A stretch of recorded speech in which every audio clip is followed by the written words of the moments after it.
So it's Easter time, and that means Cadbury eggs. Caramel Cadbury eggs. I can't see you in the frame. Get Caramel over here. Cadbury eggs. Well, My bad hair. I've never eaten them, so I'm like, whatever.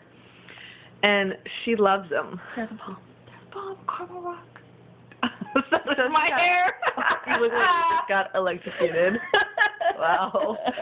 Anyway, so she has these like large eggs and these teeny tiny itty bitty eggs, and she was eating a big one. It was good.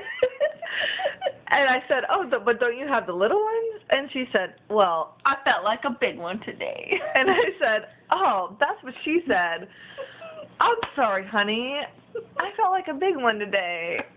I'll see you tomorrow." Like, that's the worst thing ever.